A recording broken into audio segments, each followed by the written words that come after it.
বলে তারে ডাকবো, তুমি ছাড়া কেউ নেই মাবুদ বলে তারে ডাকবো, তুমি ছাড়া কেউ নেই ভালোবেসে তার ছবি আঁকবো,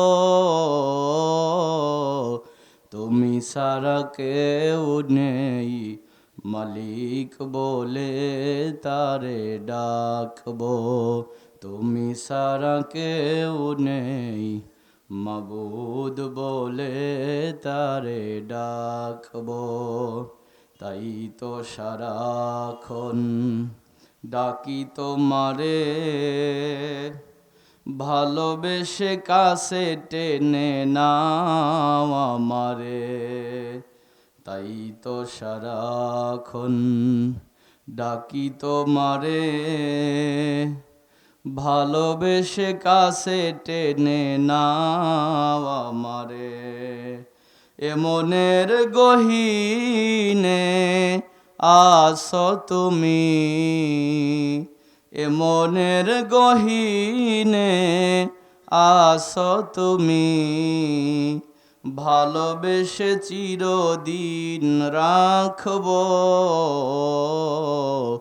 তুমি ছাড়া কেউ নেই মালিক বলে তারে ডাকবো, তুমি ছাড়া কেউ নেই মাবুদ বলে তারে ডাকবো। যেও না ভুলে কখনো আমায়, পারবো না কভু আমি হারাতে তোমায়, যেও না ভুলে কখনো আমায়, পারবো না কভু আমি হারাতে তোমায়, কবরে হাসরে থেকো পাশে, কবরে হাসরে থেকো পাশে, তাহলে বিপদ থেকে বাঁচবো,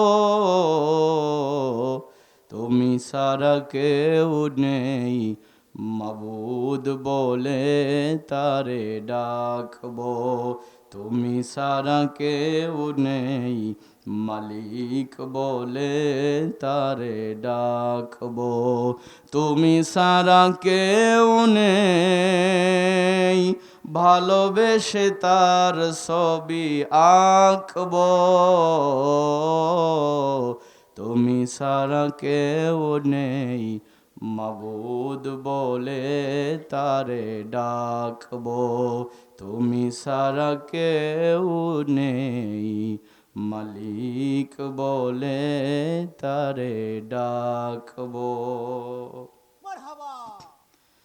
আলহামদুলিল্লাহ, আল ফাতাহ তাফসির কমিটির কর্তৃক আয়োজিত আজকের তাফসিরুল কোরআন মাহফিলের সম্মানিত সভাপতি সাহেব, ইতিপূর্বে আলোচনা রেখেছেন এ মাটির রত্ন হজরত উলামায়ে কেরাম, আমার সামনে বসা দিন প্রিয় ইসলাম প্রিয় তাওহীদি জনতার একাংশ, পর্দার অন্তরালে অবস্থানরতা সর্বগুণে গুণান্বিতা পর্দা নিশে আমার মা এবং বোনেরা, সকলকে আন্তরিক ধন্যবাদ এবং অভিনন্দন জ্ঞাপন করে সর্বপ্রথম আমরা সেই মহান রব্বুল ইজ্জাত আল জালালের দরবারে শুকরিয়া আদায় করছি, যেই রব্বুল আলামিন আমাদেরকে দয়া মায়া ভালোবাসার চাদরে জড়িয়ে আজকের এই বরকতিপূর্ণ মজলিসে আসার এবং বসার মতো তৌফিক দান করলেন। ওই আল্লাহ পাকের দরবারে অবনত মস্তকে প্রশান্ত চিত্তে দিল থেকে পড়ছি আলহামদুলিল্লাহ। দরুদ আর সালাম বর্ষিত হোক বিশ্ব মানবতার মুক্তির দিশারি, আধুনিক সমাজের রূপকার গীতিকার দোজাহানের ব্যারিস্টার সৈয়দুল মুরসালিন খাতামুন নবিয়্যিন জনাবে মুহাম্মদুর রাসূলুল্লাহ সাল্লাল্লাহু আলাইহি ওয়াসাল্লাম। সর্বোপরি কথা হলো, রাজশাহী গোদাগাড়িবাসী আপনারা কেমন আছেন সকলে? আলহামদুলিল্লাহ, আল্লাহ তাআলা আমাকেও ভালো রেখেছে। আমি তো আপনাদের মাঝে মোটামুটি নতুন মুখ। ইতিপূর্বে আমার আলোচনা সরাসরি শুনেছিলেন এরকম কেউ কি এখানে আছেন? সরাসরি আলোচনা শুনেছেন এরকম কেউ নেই? তার মানে সবাই হাতে গোনা দুজন 2-3 জন আছে, তার মানে সবাই আমার নতুন মুখ। আমার কথা বুঝতে কি আপনাদের সমস্যা হচ্ছে? আমি প্রত্যেকটা তাফসির মাহফিলে কোনো না কোনো সূরার ওপরে কথা বলি, আজকেও তার ব্যতিক্রম নয়। আমি আজকে আপনাদের সামনে মহাগ্রন্থ আল কোরআনুল কারিমের যেই সূরা থেকে তেলাওয়াত করেছি, সূরাটার নাম হলো সূরা কাহাফ। কি নাম বললাম? সূরা কাহাফ। কোরআনে 2টা সূরার নাম কিন্তু সাধারণ মানুষ প্যাচ লেগে যায়, একটা হলো কাফ, একটা হলো কাহাফ। তেলাওয়াতকৃত সূরাটা হলো সূরা কাহাফ, যেটা মহাগ্রন্থ আল কোরআনুল কারিমের 18 নং সূরা, 15তম পারাতে, মানে কোরআনের মাঝামাঝিতে এটার অবস্থান। 110টা আয়াত আছে। তেলাওয়াতকৃত আয়াত হলো 9 নং আয়াতে কারিমা। সূরাটা হলো মাক্কি সূরা। আল্লাহ পাক যদি তৌফিক দান করে এ সূরা থেকে কিছু কথা আপনাদেরকে শোনাতে চাই, সেই তৌফিক যেন আমার মহান মালিক আমাকে দান করে। আপনারা একটু পড়েন আমিন। আরো একবার বলেন আমিন। আরো একটু জোরে বলেন আমিন। কাহাফ সূরার নাম হলো সূরা কাহাফ। কাহাফ শব্দের অর্থ হলো গরুন ফিল জাবাল, পাহাড়ের গুহা। তাফসিরে এসেছে প্রশস্ত গুহাকে কাহাফ বলা হয়। আজ থেকে প্রায় 6000 বছর পূর্বে বর্তমান জর্ডানের রাজধানী আম্মান শহর থেকে ইবনে আব্বাস রাদিয়াল্লাহু তাআলা আনহুর বর্ণনা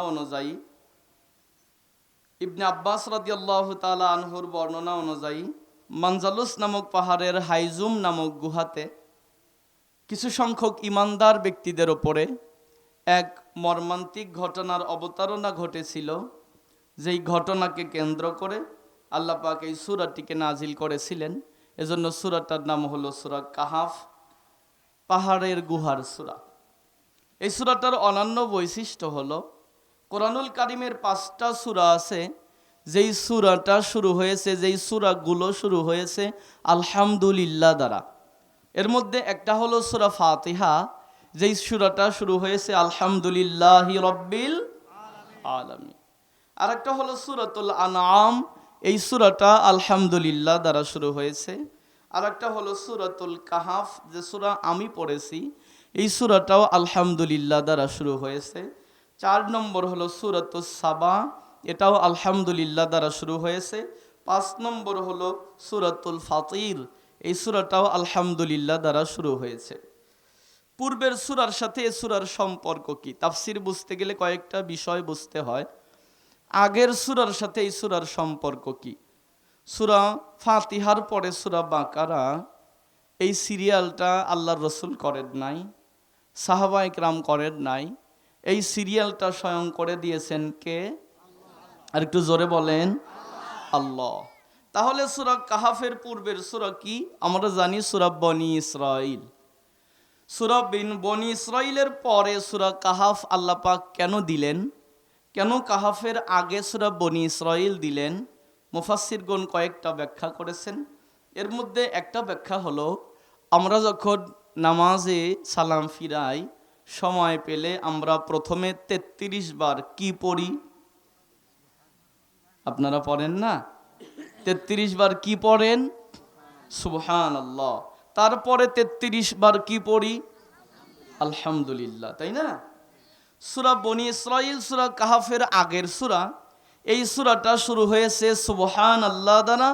সূরা কাহাফ হলো এই সূরার পরের সূরা, এই সূরাটা শুরু হয়েছে আলহামদুলিল্লাহ দ্বারা। বলেন সুবহানাল্লাহ।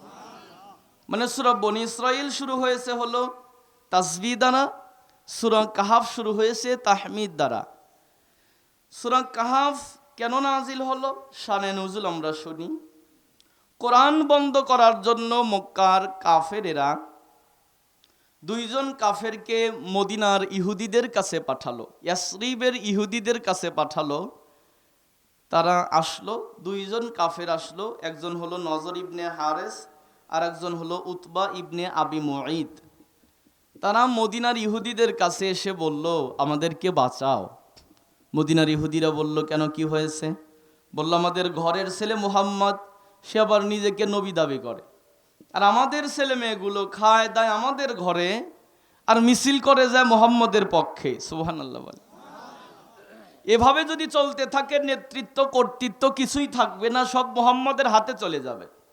অতএব মুহাম্মদের এই সর্বগ্রাসী আক্রমণ থেকে আমাদেরকে বাঁচাও।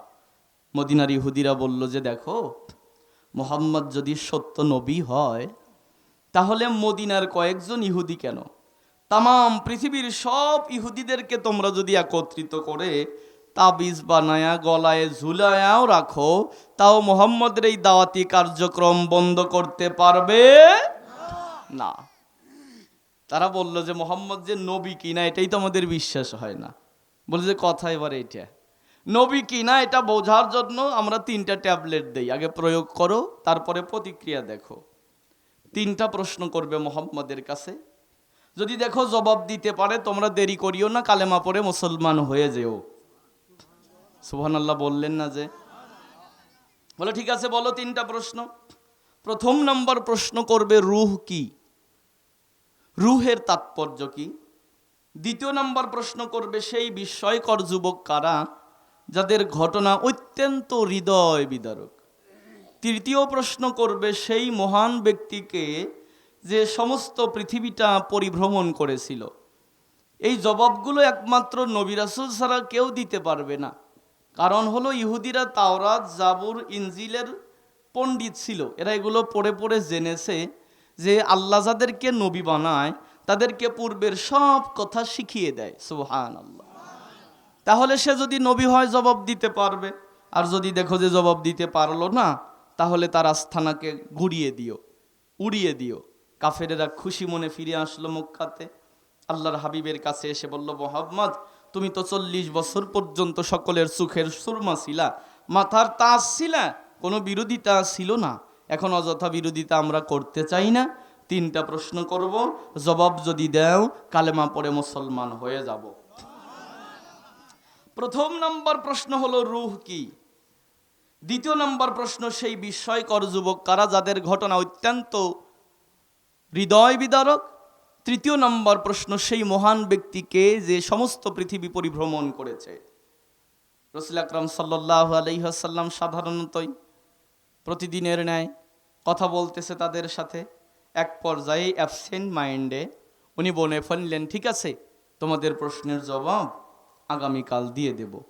কিন্তু ভুলবশত ইনশাআল্লাহ পড়তে ভুলে গেলেন।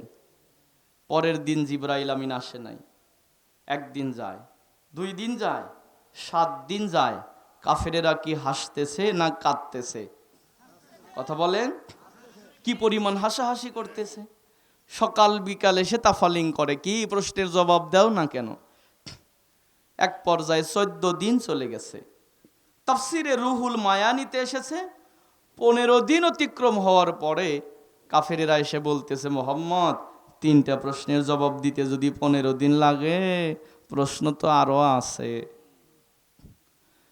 আল্লাহর হাবিব চলে গেলেন কাবার চত্বরে, খোলা আকাশের দিকে মাথাটা উপরের দিকে দিয়ে আল্লাহ পাকের কাছে দরখাস্ত করলেন, রব্বুল আলামিন ভালোই যদি না বাসবে তাহলে কাছে টেনেছিলে কেন, দূরেই যদি ঠেলে দেবে কেন ভালোবাসার চাদরে আমাকে জড়ালে।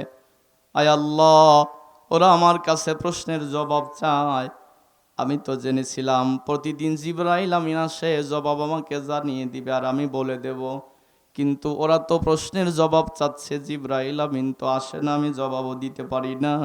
রব্বে কারিম, এ অভাগার দিকে তুমি তোমার নজরটা উঠিয়ে একটাবার তাকাও। চোখের পানি নিয়ে যখন খোলা আকাশের নিচে উপরের দিকে মাথা উঠিয়েছে, আল্লাহ পাক ডেকে বলে, জিবরাইল কোথায় তুমি? আল্লাহ, আমি তো আরশের পাশেই।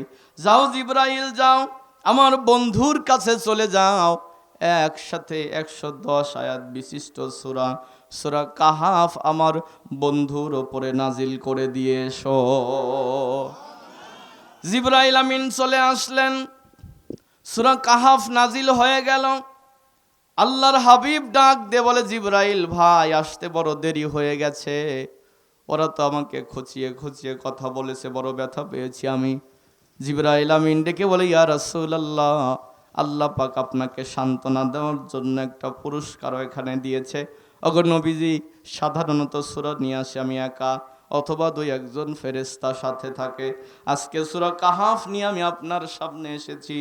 আল্লাহ পাক সূরা কাহাফের 110 আয়াত একসাথে নাজিল করে দিয়েছে। আজকে শুধু আমি একা আসি নাই, আমার সাথে ৭০,০০০ রহমতের ফেরেশতা সাথে এসেছে। আল্লাহর হাবিব বলেন, কেউ যদি জুমার দিন সূরা কাহাফ নিয়মিত তেলাওয়াত করে, একটা বর্ণনাতে এসেছে গত জুমা থেকে এ জুমা পর্যন্ত, অথবা চলতি জুমা থেকে আগামী জুমা পর্যন্ত তার যত গুনাহ খাতা হয়ে যায়, আল্লাহর নবী বলেন যে ব্যক্তি সূরা কাহাফ দিনের বেলাতে জুমার দিনে তেলাওয়াত করে, আল্লাহ পাক তার সগীরা গুনাহ খাতাগুলোকে মাফ করে দেয়। আল্লাহর নবী আরো বলেন, আমার উম্মতেরা পৃথিবীর যেই জায়গা থেকে এই সূরা কাহাফ একবার তেলাওয়াত করবে, সেখান থেকে নিয়ে কাবা পর্যন্ত পুরো জায়গাটা নূরে নূরান্বিত হয়ে যায়। নবীজি আরো বলেন, মুসনাদে আহমদে এসেছে, আল্লাহর হাবিব বলেন যে ব্যক্তি সূরা কাহাফের প্রথম 10টা আয়াত মুখস্থ করবে, কিয়ামতের ময়দানে আল্লাহ পাক তার মাথা থেকে পা পর্যন্ত, মাথার চাঁদি থেকে পায়ের তালু পর্যন্ত সমস্ত শরীরটা আল্লাহ পাক নূরে নূরান্বিত করে দেবে। নবীজি আরো বলেন, যে ঘরে রাতের বেলা সূরা কাহাফ তেলাওয়াত হয়, সে ঘরে শয়তান প্রবেশ করে না। আল্লাহর নবীর একজন সাহাবী উসাইদ ইবনে হুজাই রাতের বেলা সূরা কাহাফ তেলাওয়াত করতেছিল, যখন বাহিরে তার বেঁধে রাখা ঘোড়াটা লাফালাফি করলো, তখন সাহাবী তেলাওয়াত বন্ধ করে দিলেন, ঘোড়ার লাফালাফি বন্ধ হয়ে গেল। সাহাবী আবার তেলাওয়াত করে, ঘোড়া আবার লাফালাফি করে। উনি তেলাওয়াত বন্ধ করে বাইরে এসে তাকিয়ে দেখে আকাশের মধ্যে একখণ্ড মেঘের ভেলা এসে তার পুরো বাড়িটাকে ছায়া করে রেখেছে। ভয় পেয়ে গেলেন, তেলাওয়াত আর করলেন না। সকালবেলা আল্লাহর হাবিবকে বললেন, ইয়া রাসূলুল্লাহ, আমি রাত্রিবেলা আমি সূরা কাহাফ তেলাওয়াত করতেছিলাম, যখন আমার ঘোড়াটা লাফালাফি করতেছিল, তখন বাহিরে এসে তাকিয়ে দেখি বাড়ির ওপর একখণ্ড মেঘের ভেলা ভাসতেছে। আল্লাহর নবী ডেকে বলে, উসাইদ ইবনে হুজাইরে, তুমি যখন তেলাওয়াত করতেছিলে সূরা কাহাফ রাতের বেলা ঘরের মধ্যে, তোমার বাড়ির ওপরে আল্লাহর রহমতের ফেরেশতা এসে ভিড় করতেছিল, তোমার বাড়িতে অনবরত আল্লাহ পাকের সাকিনা নাজিল হইতেছিল। মুসলিম শরীফের হাদিস, আবু দাউদ শরীফের ভিতরেও এসেছে, নবীজি বলেন যে ব্যক্তি সূরা কাহাফের প্রথম 10টা আয়াত মুখস্থ করবে, আল্লাহ পাক তাকে দাজ্জালের ফিতনা থেকে বাঁচায়া দেবে। রাজশাহীর মুসলমানেরা, কথাটা আপনারা বুঝতে পারেন নাই, আখিরি জামানার উম্মতের সবচাইতে বড় ফিতনা হলো দাজ্জালের ফিতনা। নবীজি বলেন, দাজ্জাল মানুষটা খাটো প্রকৃতির হবে, চোখটার একটা টেরা থাকবে, ডান হাত বাম হাতে জান্নাত আর জাহান্নাম দেখানোর চেষ্টা করবে, মানুষের কাছে ছুটে আসবে। রাসূল বলেন, তোমরা যদি খবর পাও দাজ্জাল পৃথিবীতে এসেছে, দেখা করার ইচ্ছা পোষণ করিও না, আল্লাহর কাছে দোয়া করিও, আয় আল্লাহ, দাজ্জালের সাথে সাক্ষাৎ হওয়ার আগে আমাকে তুমি নিয়ে যাও। কারণ দাজ্জালের সাক্ষাৎ পাবে যারা, দুর্বল ইমানদার হবে যারা, ইমান হারা হয়ে যাবে তারা।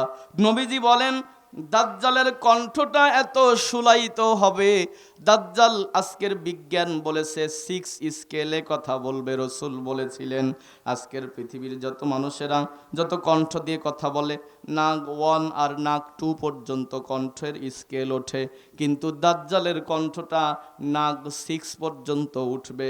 এত সুলায়িত কণ্ঠ দিয়ে যখন দাজ্জাল কথা বলবে, দুর্বল ইমানদারেরা তার পিছনে ছুটে চলতে লাগবে, হ্যামিলিয়নের বাঁশিওয়ালার মতো তার পিছনে মানুষেরা গিয়ে ভিড় করবে। নবীজি বলেন, দাজ্জাল মানুষের ঈমান নষ্ট করে দেবে। আর যে ব্যক্তি সূরা কাহাফের প্রথম 10টা আয়াত মুখস্থ রাখবে, আল্লাহ পাক তাকে দাজ্জালের ফিতনা থেকে বাঁচায়া দিবে। কথা কি বুঝতেছেন আপনারা? খারাপ লাগতেছে?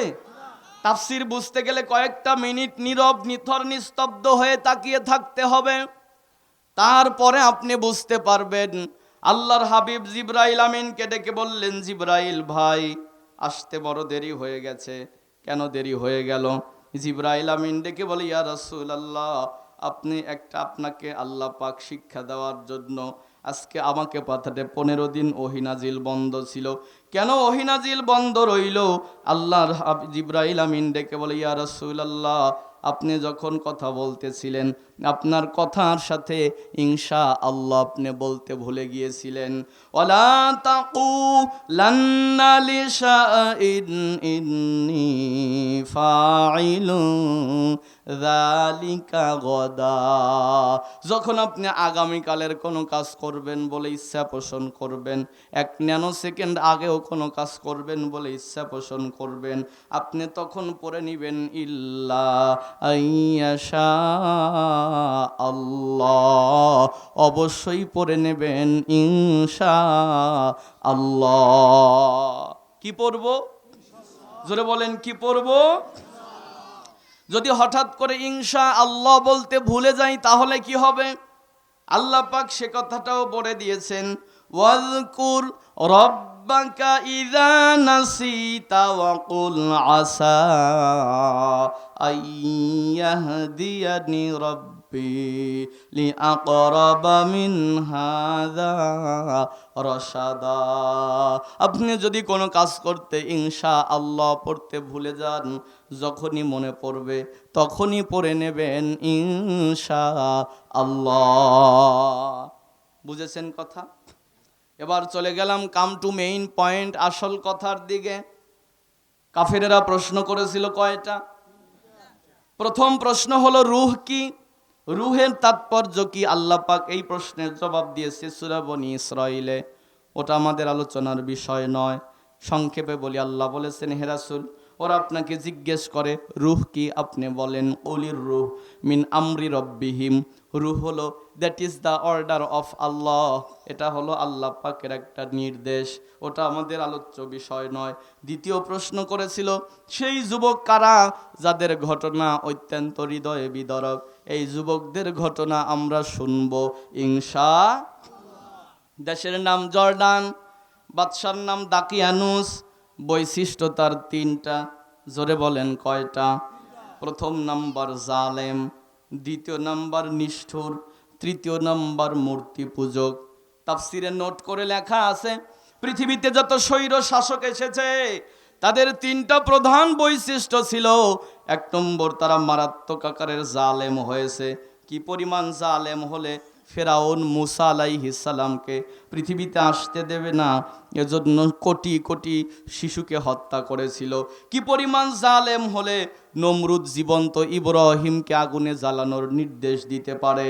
আর কি পরিমাণ জালেম হলে স্বৈরাচার জনগণের ট্যাক্সের টাকা দিয়ে কেনা পিস্তল ব্যবহার করে ছোট্ট শিশুদেরকে গুলি করে হত্যার নির্দেশ করতে পারে। ঠিক কিনা বলে? কি পরিমাণ জালেম হলে এটা করতে পারে। এই জালেম বাদশা দাকিয়ানুস সারা দেশের মধ্যে আইন জারি করে দিল, আমার দেশে থাকবে যারা মূর্তি পূজা করবে তারা, আমার দেশে থাকবে যারা মূর্তিকে সেজদা করবে তারা, আমার দেশে থাকবে যারা মূর্তিকে রব হিসাবে মানবে তারা। এই কথাই আইন জারি করেছে যখন সবাই মাথা নিচু করে মেনে নিয়েছে তখন, কারণ সময়টা চলছিল এই সময়ের মতো জোর জার, আরো জোরে বলেন। কিন্তু মানলো না যারা, 7 জন যুবকের একটা গ্রুপ, তারা 7 জন যুবক দাঁড়িয়ে বলল, না, আমরা আল্লাহকে, আল্লাহ ব্যতীত অন্য কোনো মূর্তিকে রব হিসাবে মানি না, মানব না। সুবহানাল্লাহ বলেন। তাফসিরে এসেছে 7 জন যুবক ধনাঢ্য ফ্যামিলির সন্তান ছিল, তাদের হাতের ভিতরে বালা ছিল, গলার ভিতরে মালা ছিল, পোশাকের ভিতরে স্বর্ণ রৌপ্য খচিত পোশাক পরা ছিল। কিন্তু ভিতরে আল্লাহ পাক এমন ঈমান দান করেছে, 7 জন যুবক বলল না যে মূর্তি হাঁ করে থাকলে কুকুর পা তুলে 180 মাইল স্পিডে যদি পেশাব করে দেয় ঠেকাতে পারে না, ও কোনোদিন খোদা হতে পারে না, কারণ এটা বুদ্ধিতেও ধরে না, বিবেকেও সায় দেয় না। ওই যে এক হিন্দু লোক নাকি গেছে চর অঞ্চলে ঘোরার জন্য, সন্ধ্যা হয়ে গেছে, এক মুসলমান চর অঞ্চলে ঘোরার জন্য গেছে, সন্ধ্যা হয়ে গেছে, এক বাড়িতে যে আশ্রয় নিয়েছে, ভাই আমাকে একটু থাকতে দেন। বাড়িটা ছিল হিন্দু মানুষের বাড়ি, থাকতে দিছে ঠাকুর ঘরে। মুসলমান তো ঠাকুর ঘরে শুইছে, কিছুক্ষণ পরে ওই হিন্দু স্বপ্নে দেখতেছে, ঠাকুর স্বপ্নে বলতেছে যে এই তুই আমার জাত শত্রুকে আমার ঘরে এনে দিলি, ও তো আমার ঘাড়ের উপর দিয়ে পাও তুলে দিয়ে শুয়ে রয়েছে। হিন্দু উঠে ঘরে যা বলতেছে, এ ভাই আপনি করলেন কি? আপনি আমার মূর্তির ওপর দিয়ে পাও তুলে দিয়ে শুয়ে থাকেন, আমাকে তো স্বপ্নে হুমকি দেওয়া হলো, তুই আমার জাত শত্রুকে পা নামা, নাইলে তোর বংশ নিপাত করে দেব। মুসলমান বলছে ভাই ভুল হয়ে গেছে। পরে আবার ঘুমাইতে গেছে, আবার স্বপ্নে বলতেছে যে আমার জাত শত্রুকে আবার আমার রুমে এনে দিলি, ও তো আবার পাও আমার ঘাড়ের উপর দিয়ে দিয়ে রাখছে। হিন্দু আবার এসে ধমকাইতেছে, ভাই আপনি যদি এবার এই বেয়াদবি করেন আপনাকে বের করে দেবো। আমার ওই রাত্রিবেলা তো আমাকে স্বপ্নে দেখাইতেছে যে পাও তাড়াতাড়ি নামাইতে বল, নইলে তোর বংশ নিপাত করে দেব। মুসলমান তওবা করে বল, ভাই মাপ চাই, রাত করে বের করে দিয়েন না। আবার ঘুমাইছে, আবার হিন্দু ঘুমাতে গেছে, স্বপ্নে আবার বলতেছে তুই আমার জাত শত্রু কাইনে আমার ঘরে জায়গা দিলি, ও তো গাড়ের উপর দিয়ে পাও তুলে দিয়ে রইছে। ওই হিন্দু তখন উঠে চিন্তা করতেছে, গাড়ের উপর থেকে যে পাও নামাইতে পারে না, ও আবার আমার বংশ নিপাত করবে কিভাবে? ঠিক না? এটা তো বিবেকেই ধরে না। ভুল বললাম? এক হিন্দু বন্ধু মুসলমান বন্ধু যাচ্ছে জঙ্গলের ভিতর দিয়ে, হিন্দু বন্ধু ওই যে তুলসী গাছ পাওয়ার সাথে সাথে এরকম করতেছে। মুসলমান বন্ধু বলছে, দোস্ত এটা কি? বলে যে এটা আমার খোদা। মুসলমান বন্ধু টান দিয়ে তুইলে হাতের সাথে ডলা দিয়ে পাশার সাথে ঘষা দিয়ে ফালা দিছে, তোর খোদা না গাধা? এই হিন্দু চিন্তা করতেছে, আমার খোদার সাথে বেয়াদবি করলি, তোর খোদা কো যদি পাই আমিও একবার সারখার করে দেব। মুসলমান তো চিন্তা করতেছে আসলেই তো পাইলে তো সর্বনাশ। অনেক দূর যাইতেছে, এদিক সেদিক তাকাইতেছে, কি করা যায়, খুঁজতে খুঁজতে খুঁজে পাইছে হলো বিলেই আশ্রা গাছ। আপনারা এটা চেনেন কি? চেনেন? এই বিলেই আশ্রা গাছ পাওয়ার পরে মুসলমান এরকম করতেছে। তো হিন্দু বন্ধু বলছে, দোস্ত এটা কি? বলে আমার খোদার একটা মাখলুকাত। ওরও তো রাগ উঠে গেছে, টান দিয়ে তুইলে দুই হাতের সাথে আচ্ছা মতো ডলতেছে। মুসলমানের রাগ কম ছিল, লুঙ্গির উপর দিয়ে ঘষা দিছে, ও লুঙ্গি তুইলে ঘষা দিছে। তোর খোদা দিয়ে সেটা দেবো। এন কিছু দূর যায় আর খালি মশরা মশরি করে। তে মুসলমান বন্ধু বলে, দোস্ত এরকম করস কে? বলে, বন্ধু তুই আমার খোদার সাথে বেয়াদবি করলি, খোদা তো কিছু কইলো না, তোর খোদা তো আমাকে জাপানি ড্যান্স দেওয়াইতেছে। বললো কে? বলে সারা শরীর চুলকানি শুরু হয়ে গেছে। দেখে বলল, বন্ধু এটা আমার খোদা না, খোদার একটা মাখলুকাত। এর যদি এত বড় ক্ষমতা হয়ে থাকে, তোকে আমার সামনে ল্যাংটা করে ফেলছে, তাহলে খোদার কত বড় ক্ষমতা তুই হিসাব কর।